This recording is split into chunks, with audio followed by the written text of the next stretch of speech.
Hey everyone, it's Jay here. It is an unseasonably good day here in the UK, so I thought I would take you out on one of my little hikes and share with you 3 tips that have been an absolute game changer for me. This video is really for anyone that feels stuck at the moment. Maybe you know that you want to make some changes in your life, you kind of got a vague idea of where you want to go, what you want to do, but you just seem to be spinning your wheels and nothing is happening.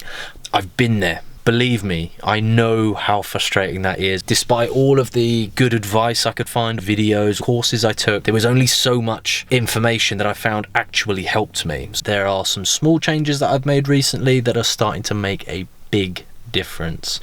3 tips for you over the course of this video. Let's go.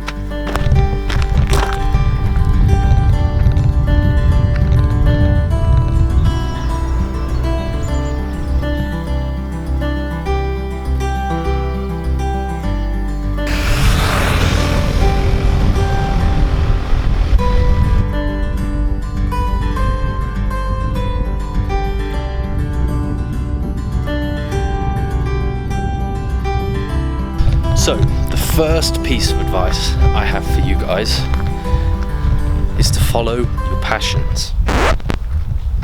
Why is this such bad advice? None of us are inherently born with passions. You don't suddenly spring out of the womb with an interest in astrology, mathematics, or anything. You don't suddenly develop passions out of nowhere. For a long time, I existed in a state of panic because I didn't have any passions. I never really knew what it was that lit me up or got me going. So how do we develop a passion then? I put it to you guys that in fact, the best way to get unstuck is to follow your curiosities.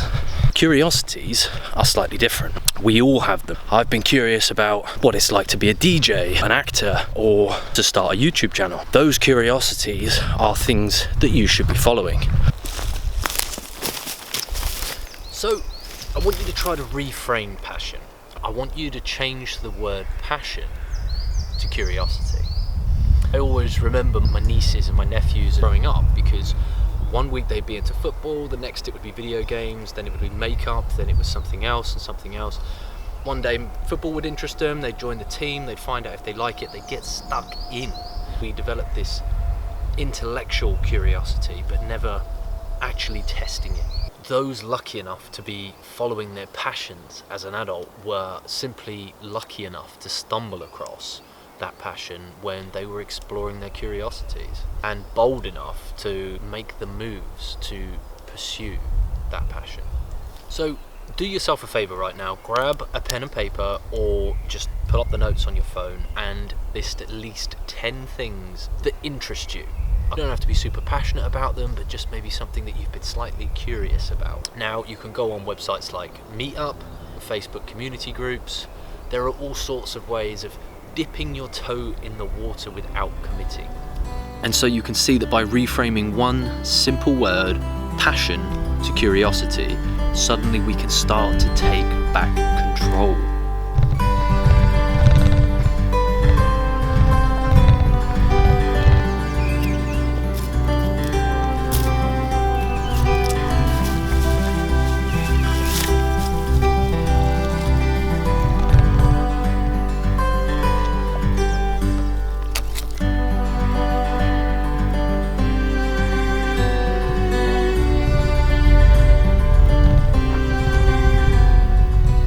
The next piece of advice is this. I'm going to stop to tell you this.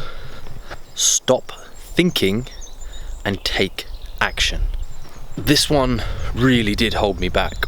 I will analyze and analyze and analyze until there is nothing left of that idea and that original spark of excitement has long gone out. Don't let that ember die. Find that curiosity, go take action, join the club, speak to someone else that's in a similar industry.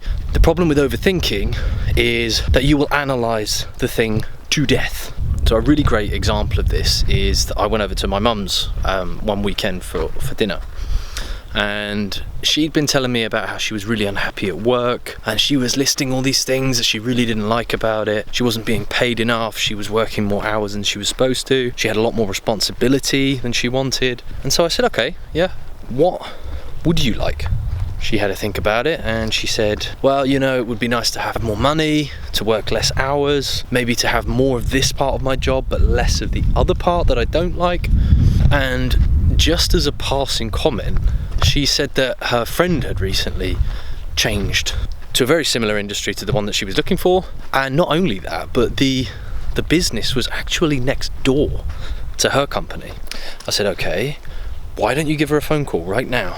No, I can't do that. Okay, then why don't you send her a text message? No, I can't do that. I'll do it tomorrow. Why do it tomorrow when it's going to take you less than a minute to do that right now? Do not let that next great idea die.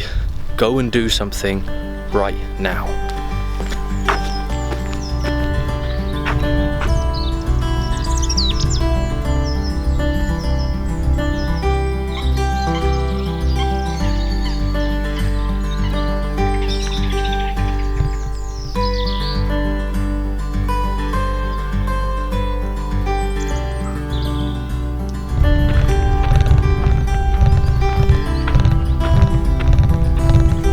We had some big storms here in the UK and some massive trees came down. Just check this out. I think I'm going to sit on it.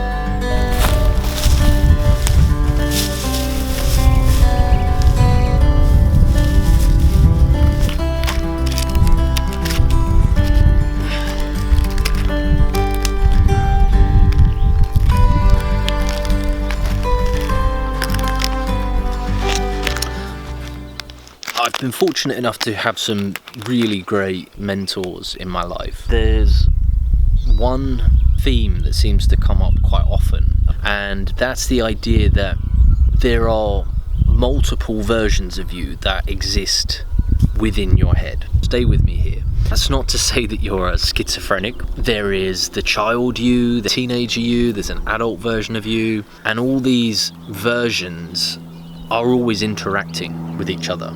I have this fantastic mentor at the moment who described it to me like this, that there isn't a monologue in your head, it's a dialogue. When you think of doing something, there's the you that thinks of that thing, and then more often than not you'll find that there's a little voice inside your head that says that you can't do it, or that you're too poor, too fat, too this, too that, whatever it's going to be. I want you to recognize that voice, because what it's trying to do is to protect you. You and the voice both want to be happy. My suggestion is to listen to that voice like you would listen to a scared child, with sympathy and with understanding. Listen to what it has to tell you, accept that, and talk back to it. Now, I know this sounds mad, but trust me, it works. Listen to what that voice has to say, and then talk back to it. Once you and this inner monologue are at peace and understand each other, you can start to move forwards. And this is a really powerful thing.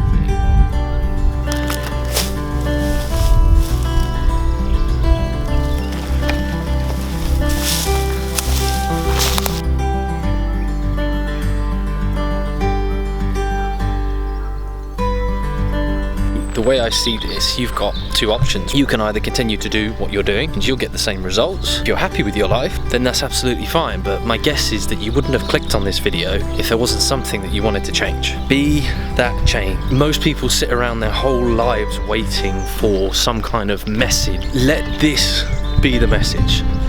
Let this be the day that you do one thing that could have the snowball effect in your life that you're looking for. The first step to achieving that life that you want. If you've been good enough to watch this video to the end, then I just wanted to say a massive thank you. It means an awful lot to me, and I'm really grateful that hopefully some of the words that I've shared with you today have been helpful in some way. I am brand new to YouTube and I'm just trying to share my life experiences with you guys. If there's anything that I've shared in this video that you found particularly useful, please just show your appreciation by clicking the like button, subscribing, and probably the most helpful thing you can do is to comment. Please interact with me as much as possible. If there's anything in particular you loved about the video, let me know. If there's anything you think I could do better, again, let me know. I'm always trying to work and develop on this channel because my main motivation is to help you. So help me to help you. like, subscribe and comment, and I'll see you in the next video. Thank you.